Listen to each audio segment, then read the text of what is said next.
La caída del gobierno peronista trajo consigo un periodo negro, como el de cualquier dictadura, de absurdas prohibiciones. Un decreto de ley, el 4161, dictado en marzo de 1956 por el presidente de facto Aramburu, prohibía nombrar a Perón y hacer todo tipo de propaganda peronista. Lo que no pudo prohibir fue que un humorista hiciera humor político con semejante absurdo. Ese humorista político es Landru, menos conocido por el nombre de Juan Carlos Colombres, creador en 1957 de la revista Tía Vicenta.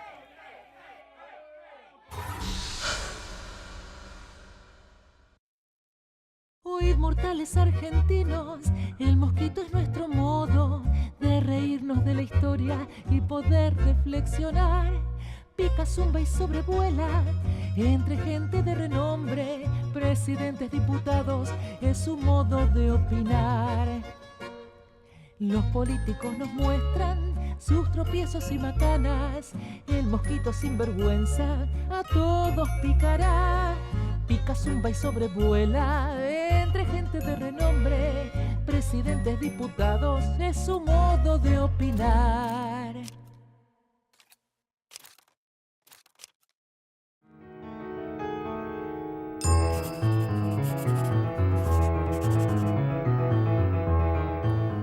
Landru porque yo en una época me había dejado barba.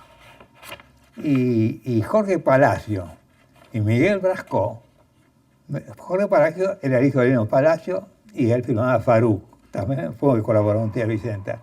Me dijo, vos con barba sos parecido a Landru, al asesino francés.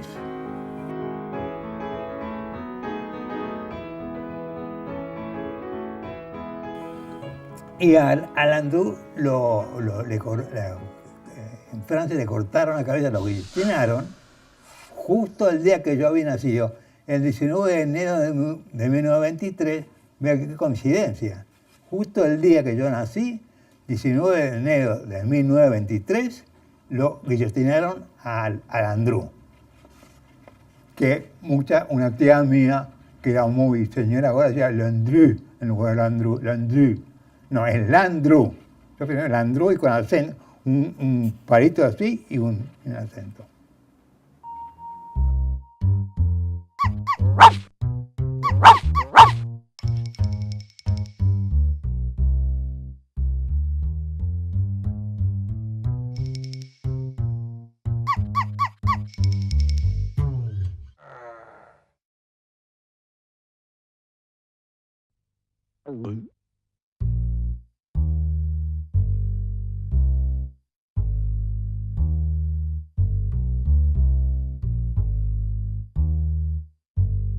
El pensamiento que hay detrás de la obra de Landru es un pensamiento de tipo democrático liberal, ¿no? Que es el fundamento de su crítica, ¿no? O de la crítica social que puede hacer, ¿no? Observación de personajes, pero desde una óptica, digamos, democrático-liberal. De ahí que él, en la época peronista, digamos, su obra aparece como en preparación, en germen, y explota después en el universo, este universo de las revistas de humor que parecían tener entre los 50 y 60, parecía tener mucho sentido su existencia.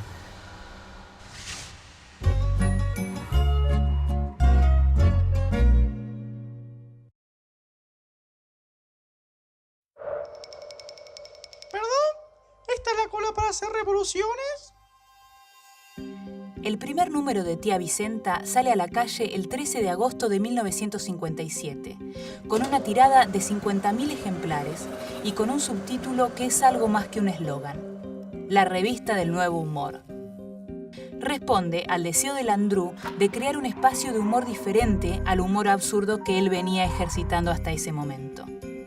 Influenciado fundamentalmente por dos revistas europeas: la italiana Bertoldo, que hacía un humor surrealista y disparatado durante el régimen fascista de Benito Mussolini, y la española La Codorniz, un semanario satírico que subsistió durante casi toda la dictadura de Franco. Entonces yo me inspiré mucho en La Codorniz. Pero en La Codorniz pusieron, en la época que yo vivía, mi señora había comprado una casa en España, en el barrio latino. Y yo ahí reía La Codorniz. Entonces pusieron en La Codorniz, reina en toda España un fresco general proveniente de Galicia, por Franco. Y la cerraron por una semana. A la semana siguiente La Codorniz publica un huevo. Dice, este es el famoso huevo de Colón. En el próximo número publicaremos el otro. La cerraron. A la semana siguiente pusieron un teorema. Los bombines son a los bombones como los bombines son a X. Nos importa 3X que nos suspendan. Y no suspendemos más a La Codorniz.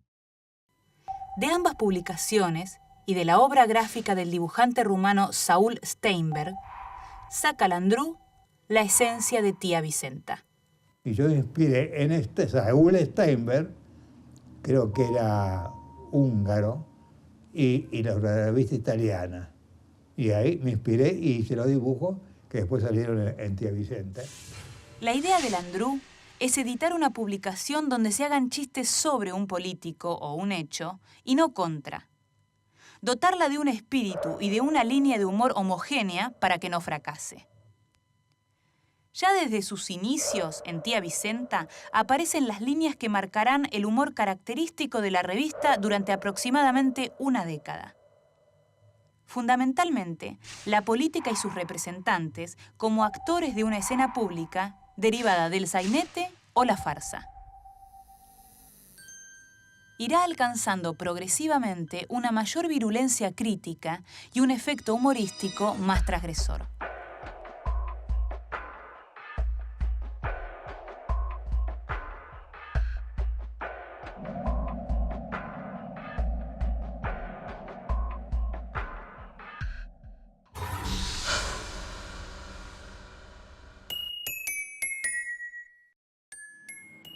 Tía Vicenta es una revista revolucionaria en ese momento, porque se hacía política en los diarios, pero cuando aparece una revista dirigida por Landru, que ya era ampliamente conocido por sus ideas políticas, y es el primero que hace caricaturas de las situaciones políticas. Eso llevado a una revista para mí me hizo sentir muy bien porque empecé a tener contacto con otros colegas que pensaban lo mismo que yo. Los blancos preferidos de Tía Vicenta son, sin duda, Alzogaray, Aramburu, el almirante Rojas, Alfredo Palacios, Arturo Frondizi, Arturo Illia y, por supuesto, Perón, a quien, a pesar de la prohibición de nombrarlo, se lo menciona en la revista varias veces con nombre y apellido. Al hacer chistes sobre Perón, los mismos peronistas se reían. Digo, ¿cómo no vas a decir cosas buenas? Si los mismos peronistas que leen esto se ríen.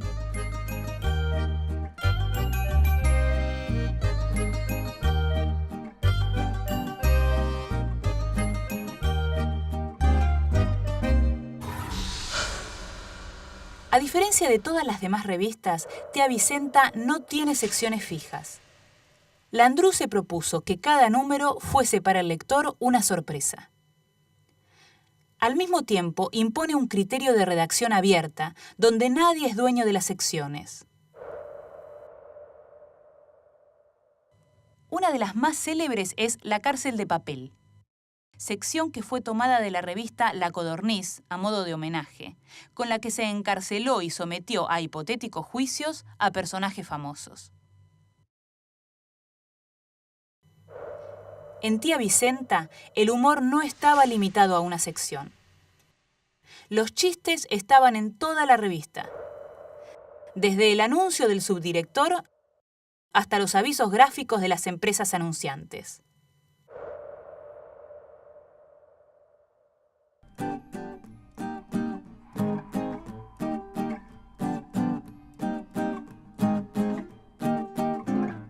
No importaba.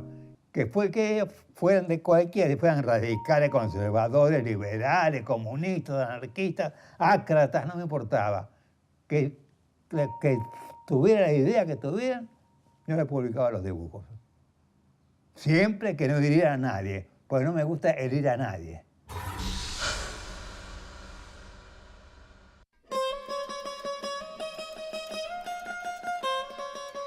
El jefe de redacción de Tía Vicenta era Carlos del Peral, dueño de un humor más ácido y menos absurdo que el de Landru.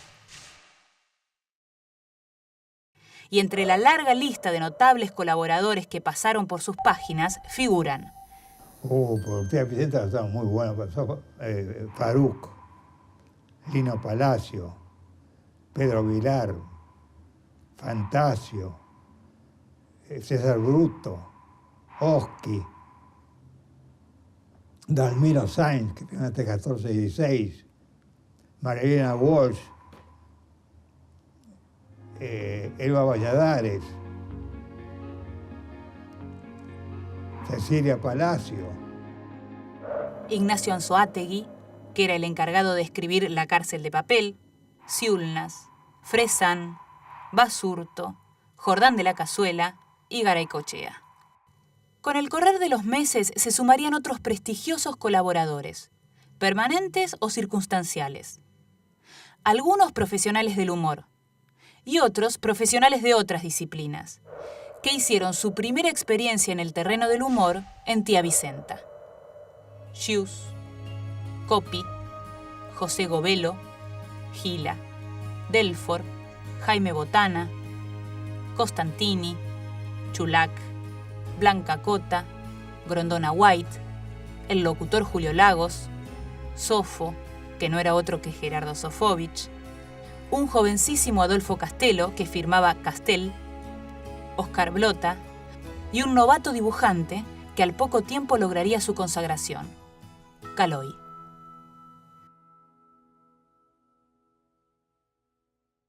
Por ejemplo, colaboró en Tía Vicenta, colaboró algunos políticos, Bergali, que fue intendente, Alfonsín, presidente, Frondizi, expresidente,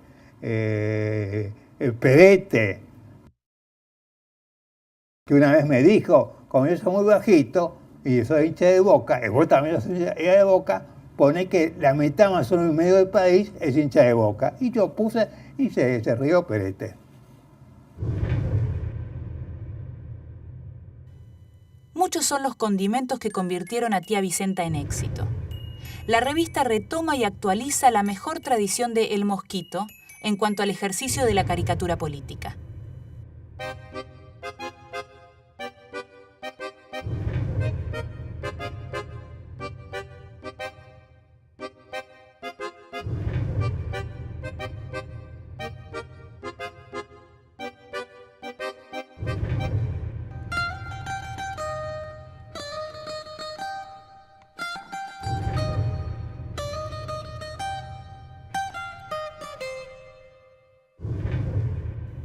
Propone concursos y campeonatos que ironizaron sobre las costumbres, modas y tics de los argentinos.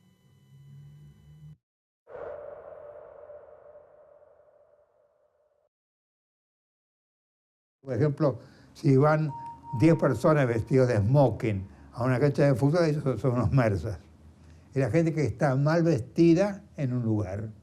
A eso hay mersas. Lo mismo que las perucas, que se visten mal en un lugar. Que se aparecen, por ejemplo, en una fiesta en el Alvear, vestida en traje de baño.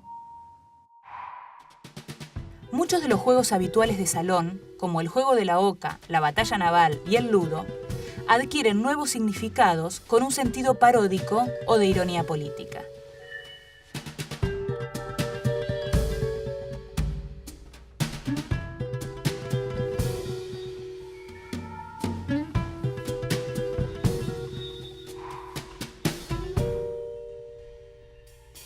Al mismo tiempo, inventa encuestas, pruebas de ingenio, falsas recetas, publicidades trucadas y diccionarios apócrifos, que constituyen su marca de estilo y una de las claves de su éxito. de que son exageraciones de modos de comportamiento de tipos populares. Qué sé yo, el personaje ese famoso, el señor Cateura, por ejemplo, ¿no? Para advertir la sutileza del asunto, que incluye elementos de cultura en general. El señor Cateura le está requiriendo a su hijo y a las patadas que aprenda latín. Eso quiere decir algo. Es muy interesante.